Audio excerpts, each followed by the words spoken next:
Hi students, good morning all of you. Today I am telling us about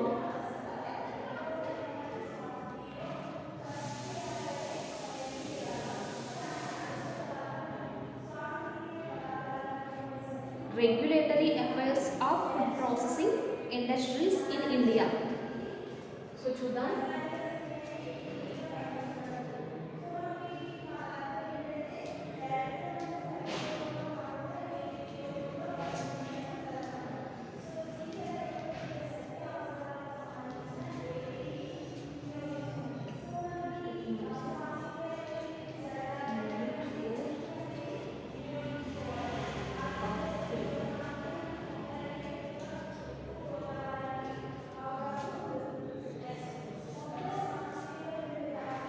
so last క్లాస్లో part 1 part 2 videos పెట్టడం జరిగింది. So ఈరోజు క్లాస్లో topic ఏంటి అంటే regulatory affairs of food processing industries in India. అంటే fifth question పరిశ్రమల యందు నాణ్యతా ప్రమాణాల క్రమబద్ధీకరణ విధానాన్ని వర్ణించడం. So regulatory affairs of food processing. నేను క్వశ్చన్ అంతా కూడా రాయలేదు, జస్ట్ తెలియడం గురించి హెడ్డింగ్ అనేది పెడతాను. Fifth question regulatory affairs of food processing.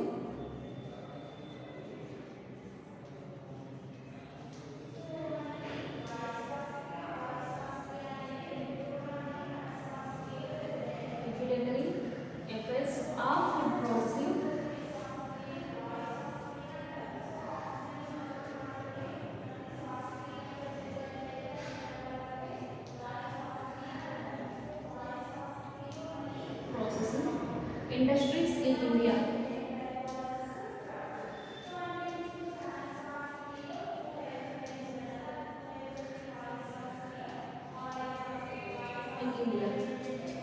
So regulatory affairs చెప్పేటప్పుడు సో ఇక్కడ since years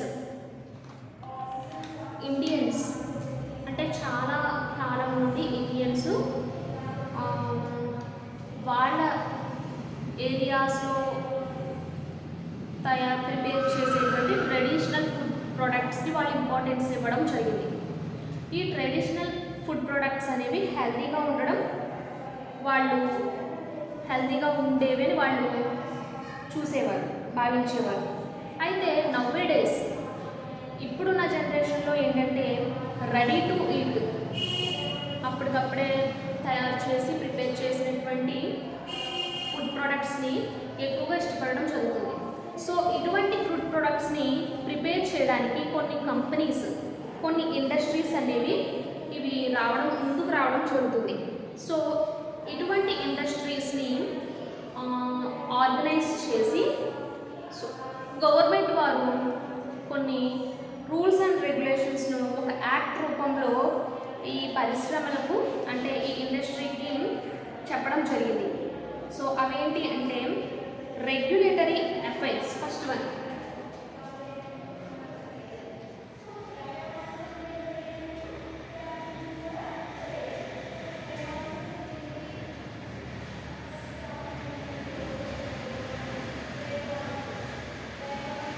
regulatory affairs.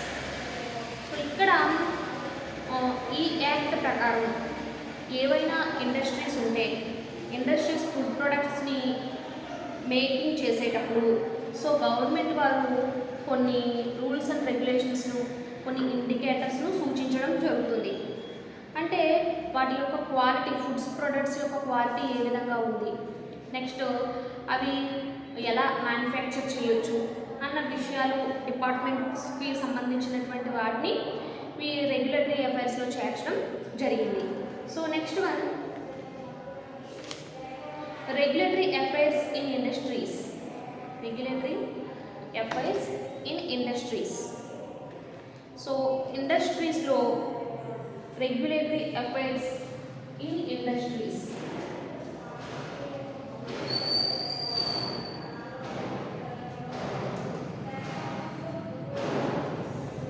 So ఇండస్ట్రీస్లో చూసినట్లయితే సో ఇండియాలో ముఖ్యంగా మెయిన్గా ఫుడ్ యొక్క సేఫ్టీ, స్టాండర్డ్ నాణ్యత, food and standard authority, safety, standard, next one food and standard authority,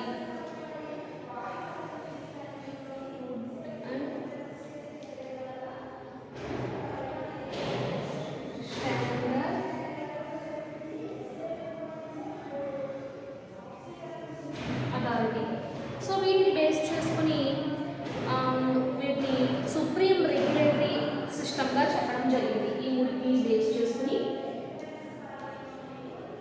supreme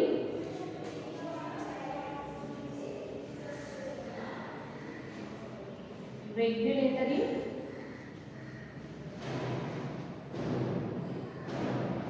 సిస్టమ్గా చెప్పడం జరిగింది. సో ఇక్కడ ఈ గవర్నమెంట్ మెంబర్స్ వాళ్ళు ఈ ప్రోడక్ట్స్లో ఎవరైతే వర్క్ చేస్తున్నారో వాళ్ళ యొక్క హెల్త్ కండిషన్ ఎలా ఉంది, వాటి యొక్క ఫ్యామిలీ కండిషన్ ఎలా ఉంది, సో ఎప్పటికప్పుడు వాళ్ళు చూస్తూ ఉంటారు.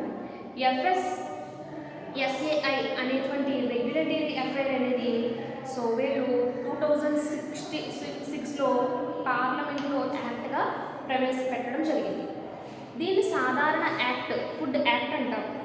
సో ఈ యాక్ట్ 2011 ఫస్ట్ 2006లో ప్రవేశపెట్టారు పార్లమెంట్లో. తర్వాత ఈ FSSAI అనేటువంటి యాక్ట్ని ఫుడ్ ప్రొడక్ట్ కింద 2011లో దీన్ని స్టార్ట్ చేయడం జరిగింది. సో ఇందులో ఫుడ్ కేటగిరీస్, ఈ యాక్ట్ ప్రకారం ఫుడ్ కేటగిరీస్ చూసినట్లయితే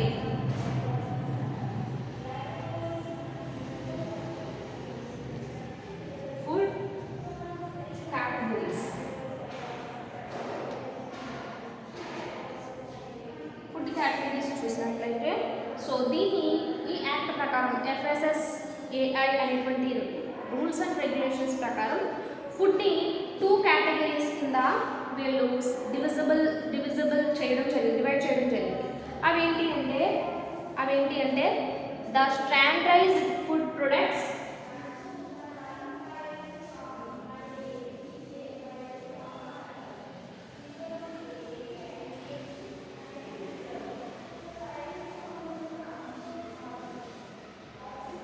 standardized food product, standardized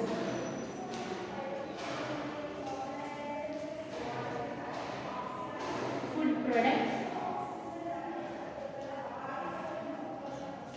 Next one, non-standardized food product. Second one,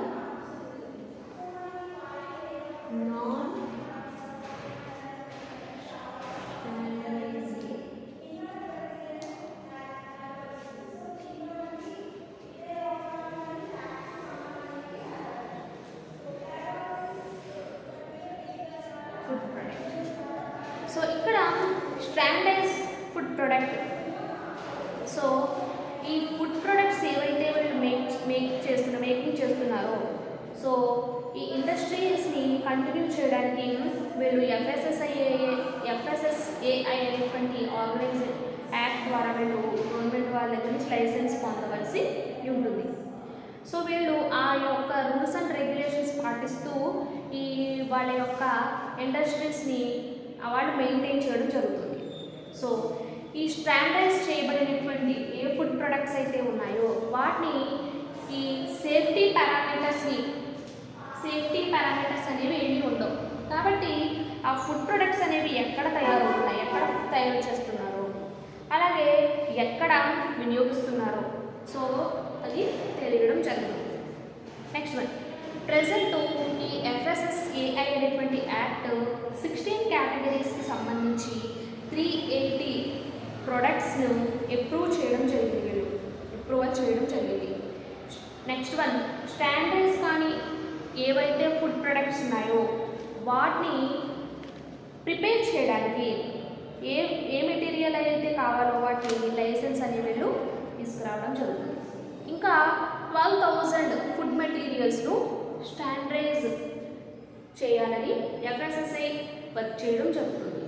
so దీన్ని కోడెక్స్ ఎలిమెంటరస్తో అనేటువంటి ఒక ఇన్స్టిట్యూషన్తో వీళ్ళు టైఅప్ అవ్వడం జరుగుతుంది. కోడెక్స్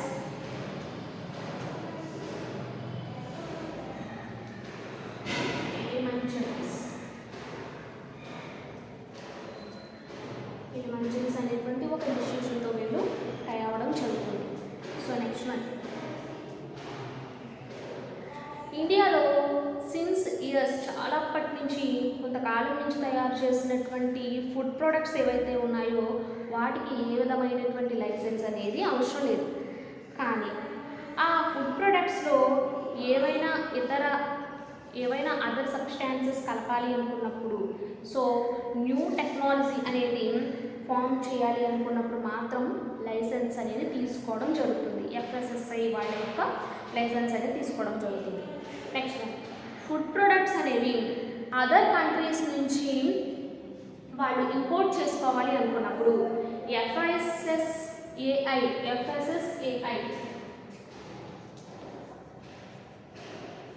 ఈ వీళ్ళతో రూల్స్ అండ్ రెగ్యులేషన్స్ తీసుకోవడం జరుగుతుంది.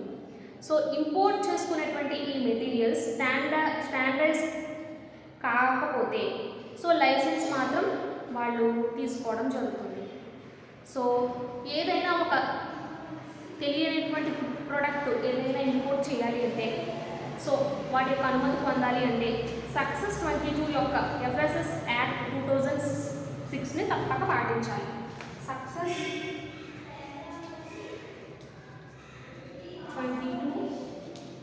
2006 యాక్ట్ను ఏదైనా తెలియని పదార్థం ఇంపోర్ట్ చేయాలనుకున్నప్పుడు success 2006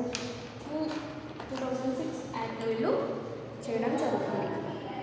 next one, so standards కానిటువంటి యాక్ట్ను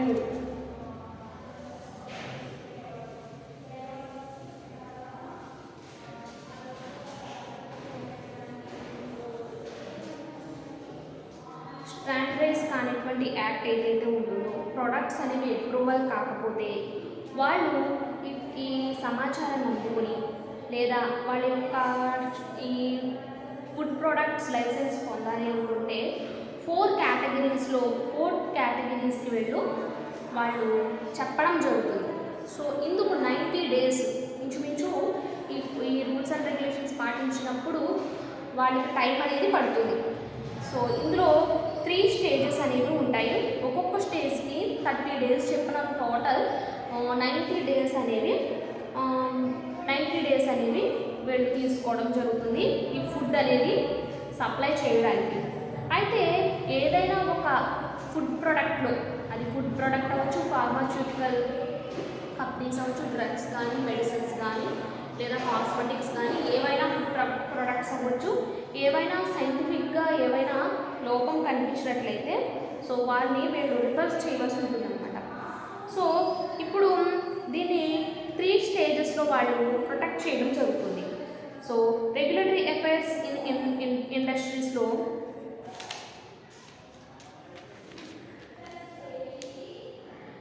ఇండస్ట్రీస్.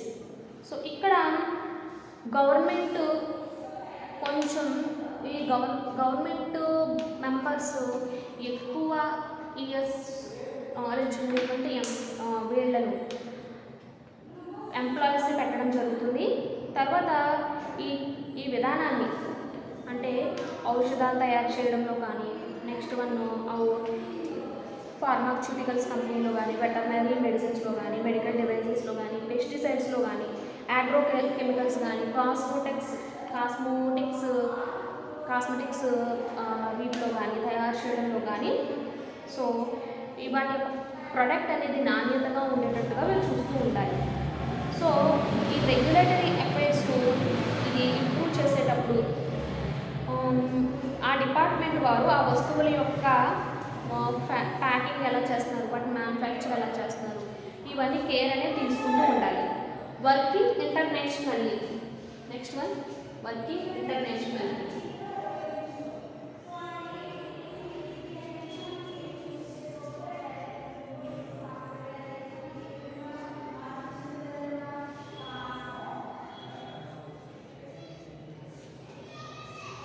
Working internationally. సో ఇక్కడ చాలా కంపెనీస్ సో హెల్తీగా ఉండేటువంటి ఆరోగ్యపరమైనటువంటి రిలేషన్ ఉండేటువంటి ప్రోడక్ట్స్ తయారు చేయడము, ఇంపోర్ట్ చేయడానికి, ఎక్స్పోర్ట్ చేయడానికి ఇష్టపడుతూ ఉన్నారు. సో అలాంటప్పుడు ఈ రెగ్యులేటరీ అఫైర్స్ను, రూల్స్ అండ్ రెగ్యులేషన్స్ వాళ్ళు తప్పక పాటించవలసి ఉంటుంది. అంటే ఆ ప్రోడక్ట్స్కు తగ్గట్టుగా ఆ ప్రోడక్ట్స్లో ఏవైతే వీళ్ళు కంటెంట్ ఉందో వాటి మెయింటైన్ చేయడానికి రూల్స్ అండ్ రెగ్యులేషన్స్ని వాళ్ళు పాటించడం జరుగుతుంది. సో నెక్స్ట్ టాపిక్, సో నేను ఒక్కొక్క వీడియోలో 3 essays లేదా 2 essays కలిపి వీడియో చేయడం జరుగుతుంది. So next one,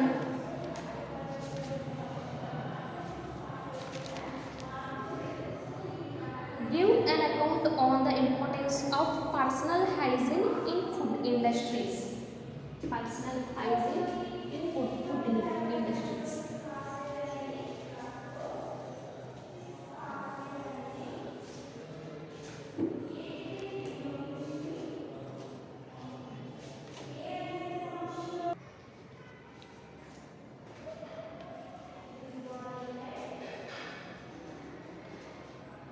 next one, ఈ ఎఫ్ఎస్ఎస్ఐ వాళ్ళు ఈ రెగ్యులేట్ చేసినటువంటి వాటిని, రెగ్యులేషన్స్ చేసినటువంటి వాటిని మరలా ఒక యాక్ట్ ద్వారా వీళ్ళు క్రోనాలజీ అంటే అండర్ రెగ్యులేటరీ అఫైర్స్ అనమాట. అంటే ఎఫ్ఎస్ఎస్ఐ వాళ్ళు ఒక రివైజ్ రెగ్యులేషన్స్ అంటే ఏవైనా ఫుడ్ ప్రోడక్ట్స్లో ఏవైనా ప్రాబ్లం వచ్చినప్పుడు వాటిని వెనుకకు తీసుకురావడం అనేటువంటి ఒక యాక్ట్ తీసుకురావడం జరిగింది. మొదటిసారి ఫస్ట్ టైము May 5, 2011లో ఈ యాక్ట్ అనేది ఈ యాక్ట్ ద్వారా ఫుడ్ ప్రొడక్ట్స్ను వెనక్కి పంపించడానికి వీలుగా చేయబడింది. 2012లో మే 11న ఫుడ్ ప్రొడక్ట్స్ను కేటగరైజేషన్ అనుసరించవలసిందిగా చేశారు. నెక్స్ట్ వన్, 2012లో June 4న ఫుడ్ ప్రొడక్ట్స్కు సంబంధించినటువంటి బ్రాండ్ ఏదైతే ఉందో వాటి గురించి కొన్ని ఇన్ఫర్మేషన్ అనేది తీసుకోవడం జరిగింది. 2012లో July 25న FSSAI వారు ఈ ఇండస్ట్రీస్ కానీ ఇన్స్టిట్యూషన్స్కి కానీ ఇండస్ట్రీస్కి కొంత టైం అనేది కొన్ని మంత్స్ అనేది ఇచ్చి వారు ఉండేటువంటి లైసెన్స్ను, నెక్స్ట్ వాళ్ళకు ఉండేటువంటి రిజిస్ట్రేషన్స్ను వీళ్ళు రెన్యువల్ చేయించుకోవాల్సిందిగా వీళ్ళు చెప్పడం జరిగింది. నెక్స్ట్ 2012 ఆగస్టు 21న 2012లో ఆగస్టు 21 డేట్న FASSI వాళ్ళు క్రియేట్ చేసినటువంటి వాటికి కొన్ని ఎక్స్పెరిమెంట్స్ అనేవి టైంలో వీళ్ళు చెప్పడం జరిగింది. నెక్స్ట్ వన్ 2012లో December 11లో వీళ్ళు ప్రొడక్ట్స్ని అప్రూవల్ చేయడానికి ప్రొసీజర్ని వీళ్ళు చెప్పడం జరిగింది. నెక్స్ట్ వన్ 2012లో February 23న వీళ్ళు యానిమల్స్ యొక్క వెటర్నరీ యొక్క ప్రాసెసింగ్ మరియు ఆక్వాకల్చర్ యొక్క బ్రాంచెస్ గురించి, నెక్స్ట్ వన్ ఈ ఇన్సెమినేషన్, ఆర్టిఫిషియల్ ఇన్సెమినేషన్ ఎలా చేస్తారు అన్నదే వీటి గురించి గెయిన్ రిపోర్ట్ ఇన్ 2027లో వీళ్ళు చెప్పడం జరిగింది. So next topic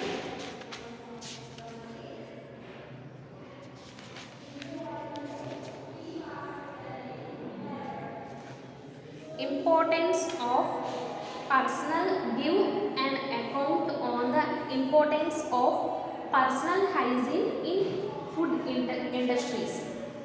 importance of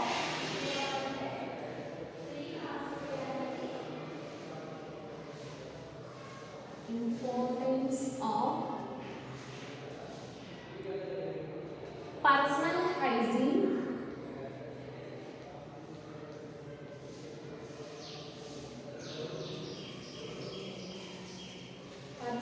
hygiene in food industries. In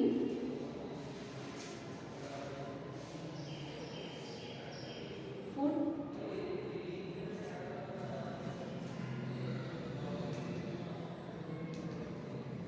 industries. So ఇక్కడ పర్సనల్ హైజీన్. సో ఈ టాపిక్లో ఇండస్ట్రీస్లో ముందుగా వాళ్ళు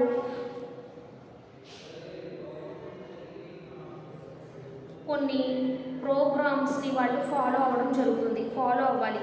సో ఏ ఇండస్ట్రీస్లో వాళ్ళు ఎంప్లాయీస్ వర్కర్స్ వర్క్ చేస్తున్నారో వాళ్ళ యొక్క శానిటేషన్ అనేటువంటిది ప్రొటెక్ట్ చేసుకుంటూ ఉండాలి.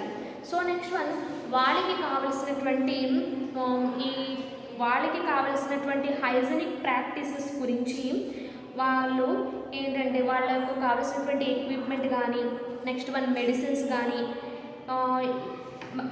కానీ, next one faculty medical faculty కానీ వీళ్ళు ఉన్నారో లేదో చూసుకుంటూ ఉండాలి, తప్పక నియమించుకుంటూ ఉండాలి. Next one sanitation standard operating procedure. వీటిని అంటే ఎన్విరాన్మెంటల్ కండిషన్ని వీళ్ళు తప్పక పాటించడం జరుగుతుంది. సో ఇందుకు కావలసినటువంటి ప్రోగ్రామ్స్ ట్రైనింగ్స్ని వాళ్ళ యొక్క వర్కర్స్కి అందచేయడం జరుగుతుంది. ఇలా చేయడం ద్వారా వాళ్ళకు వచ్చేటువంటి డిసీజెస్ నుంచి, ఇన్ఫెక్షన్స్ నుంచి వాళ్ళకి ఒక అవగాహన అనేటువంటిది తీసుకురావడం జరుగుతుంది. సో ఈ అవగాహన అనేది తీసుకురావడం అనేది మేనేజ్మెంట్ యొక్క వాళ్ళ యొక్క పని అనేది చెప్పుకోవడం జరుగుతుంది. Next one on going problems with hygiene.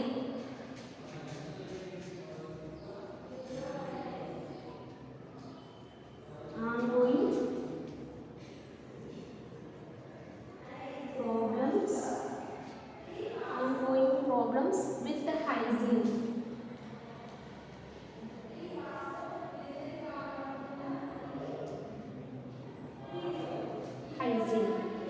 So ఇక్కడ వచ్చేసరికి అందులో వర్క్ చేసేటువంటి ఇండస్ట్రీస్లో వర్క్ చేసేటువంటి ఈ వర్కర్స్కు ట్రైనింగ్ ఇవ్వడం నెక్స్ట్ వన్ ప్రతి ఇండస్ట్రీకి కూడా చాలా ఇంపార్టెంట్. సో అలా అమలు చేయలేనప్పుడు వాళ్ళ యొక్క పర్సనల్ హైజీన్ కానీ లేదా ఇండస్ట్రియల్ పరంగా కొన్ని క్వాలిటీ అనేది లోపించి వాళ్ళు కొన్ని డిసీజెస్ ఇన్ఫెక్షన్స్కి లోనవ్వడం జరుగుతుంది. సో వాళ్ళు ఇండస్ట్రీస్లో వర్క్ చేసేటప్పుడు వాళ్ళ యొక్క హ్యాండ్స్కి గ్లౌజెస్ లేకుండా వర్క్ చేయకూడదు. నెక్స్ట్ వన్ ఎప్పటికప్పుడు హ్యాండ్స్ని శానిటైజ్ చేసుకుంటూ ఉండాలి. నెక్స్ట్ వన్ సో చాలామంది వర్కర్స్ ఏం చేస్తూ ఉంటారంటే నోరో వైరస్ మరియు సాల్మోనెల్లా వంటివి వాళ్ళు చేసేటువంటి వర్క్లో ఏంటంటే వాళ్ళ ఎక్విప్మెంట్కి అంటుకుపోయి ఉంటాయి నోరో వైరస్ లేదా సాల్మోనెల్లా.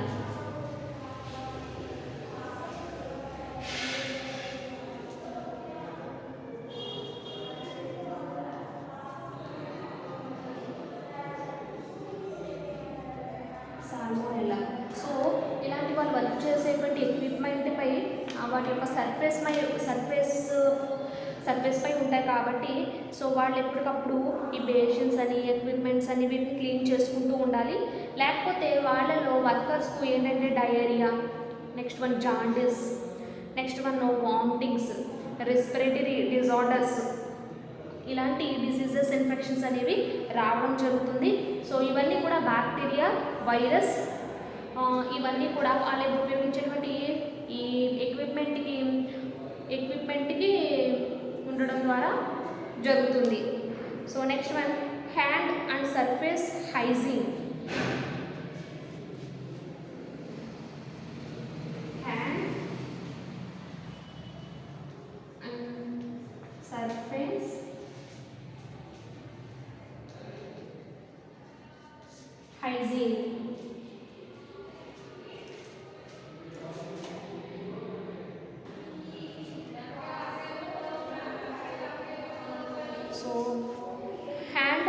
సర్ఫేస్ హైజీన్ అంటే ఇండస్ట్రీస్లో ఏ వర్కర్స్ అయితే వర్క్ చేస్తున్నారో ఆ వర్కర్స్ కానీ ఎంప్లాయీస్ కానీ ఎప్పటికప్పుడు వాళ్ళ యొక్క హ్యాండ్స్ని శానిటైజ్ చేసుకుంటూ ఉండాలి. సో అంటే హ్యాండ్స్ వైరస్ నుంచి కానీ బ్యాక్టీరియాస్ లేదా అదర్ మైక్రో ఆర్గానిజమ్స్ ఇవన్నీ కూడా హ్యాండ్స్ యొక్క సర్ఫేస్ పై ఉంటాయి కాబట్టి వీటిని ఎప్పుడు కూడా క్లీన్ వాటర్తో లేదా యాంటీ బ్యాక్టీరియల్ సోప్స్ని యూస్ చేసి వాళ్ళు క్లీన్ చేసుకుంటూ ఉండాలి. సో ఇలా క్లీన్ వాటర్తో కనుక వీటిని క్లీన్ చేసుకుంటే సర్ఫేస్ పై ఉండేటువంటి ఈ హ్యాండ్స్ పై ఉండేటువంటి మైక్రో ఆర్గానిజమ్స్ అన్నీ కూడా క్లీన్ అవ్వడం జరుగుతుంది. అదేవిధంగా ఇండస్ట్రీస్లో వాష్ రూమ్స్ వాష్ చేసేటువంటి రూమ్స్ని కానీ లేదా కొన్ని ప్లేసెస్ ఆ ప్లేసెస్లో కూడా కొన్ని వాటికి అంటే కొన్ని ఎక్విప్మెంట్స్కి ఈ కొన్ని micro organisms salmonella, shigella, streptococcus, enterobacter. So చూద్దాం. సాల్మోనెల్లా,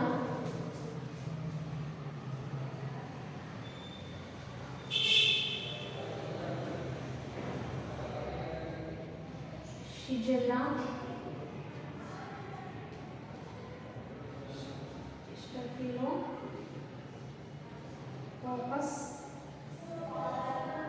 స్ట్రెప్టోకోకస్,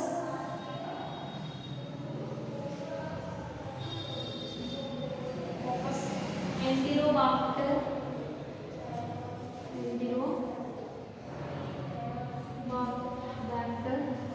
అనేటువంటి ఈ బ్యాక్టీరియాస్ అనేవి ఉంటాయి కాబట్టి ఇవి బ్లీచింగ్ పౌడర్తో వాళ్ళు వాష్ చేయడం జరుగుతుంది. సో అలా క్లీన్ వాటర్తో క్లీన్ చేయడం ద్వారా సర్ఫేస్ పై ఉండేటువంటి మైక్రో ఆర్గానిజమ్స్, బ్యాక్టీరియా, వైరస్ ఇవి క్లీన్ అవ్వడం జరుగుతుంది. So next one, rest room issues and recommendations. Next one,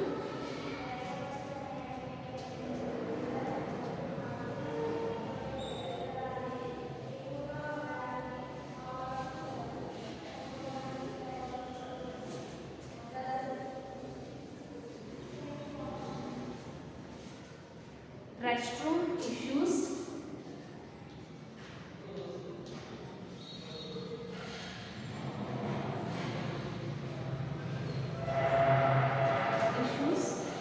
and recommendations.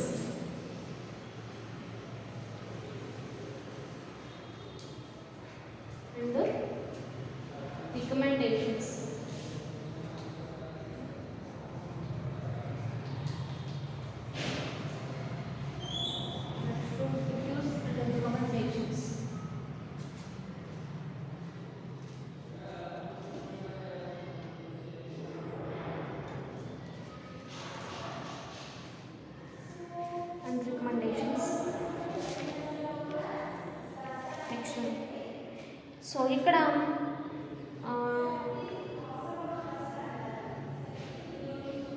Disinfectant wiping అంటే పొగ చూరించడం లేదా డిస్ఇన్ఫెక్టివ్ వ్యాధి నిరోధకతను కల్పించడం వల్ల చాలా బ్యాక్టీరియాస్ కానీ సాల్మోనెల్లా, ఎచరిషియా కోలై, ఎంటిరోబాక్టర్, బేసిల్లస్, పోలియో వంటి వైరస్లు వర్కర్స్ యొక్క చేతి వేళ్ళకు అంటుకోకుండా ఉంటాయి. వాళ్ళు చేసేటువంటి పింగాణి tiles, basins, next one granite tiles యొక్క అంచులు దగ్గర కూడా ఇవి క్లీన్ చేయడం జరుగుతుందన్నమాట. సో ఇప్పుడు ప్రెజెంట్ ఎవరైతే వర్క్ చేస్తున్నారో వాళ్ళకి ఈ ఎంప్లాయీస్ కానీ వర్కర్స్ కానీ అన్ని రకాల ఫెసిలిటీస్ అనేవి కల్పించాలి. Next one, sanitary in good condition. Sanitary పనులు కూడా చూసుకుంటూ ఉండాలి. Arranging self closing doors. Next one, ఈ క్లోజ్ చేసినటువంటి డోర్స్ను తీసినట్లయితే ఈ టాక్సిక్ మెటీరియల్స్ కానీ విషవాయువులు ఉంటే అవి వెళ్ళిపోవడం జరుగుతుంది. Next one using lockers and regularly cleaned. లాకర్స్ని వాటిని ఎప్పటికప్పుడు క్లీన్ చేసుకుంటూ ఉండాలి. డోర్స్ అనేవి వాటంతటా అవే క్లోజ్ అయ్యి ఓపెన్ అయ్యేటట్టుగా చూసుకుంటూ ఉండాలి. ఏవైతే ఓల్డ్ క్లాత్స్ కానీ లేదా ఏవైతే వాడలేనటువంటి ఎక్విప్మెంట్స్ కానీ ఉంటాయో వాటిని తీసివేస్తూ క్లీన్ చేసుకుంటూ ఉండాలి. అదేవిధంగా sanitary requirements of food, plant equipment, environmental surfaces are the same for washrooms అన్నీ క్లీన్ చేసుకుంటూ ఉండాలి. Next one preventive measures.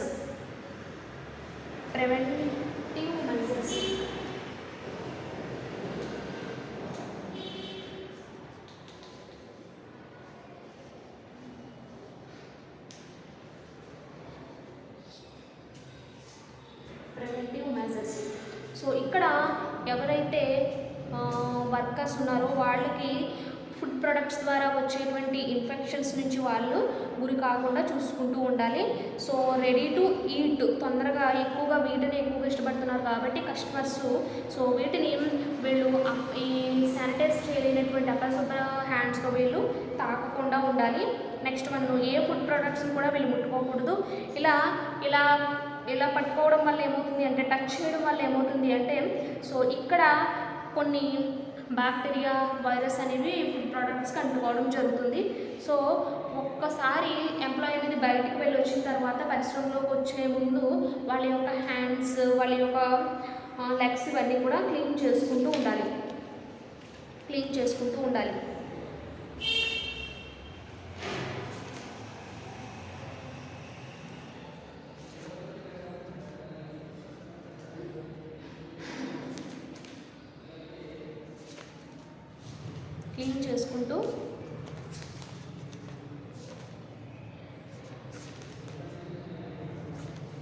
So ఈరోజు క్లాస్లో పార్ట్ 4 యూనిట్ 4 పార్ట్ 3 గురించి, అంటే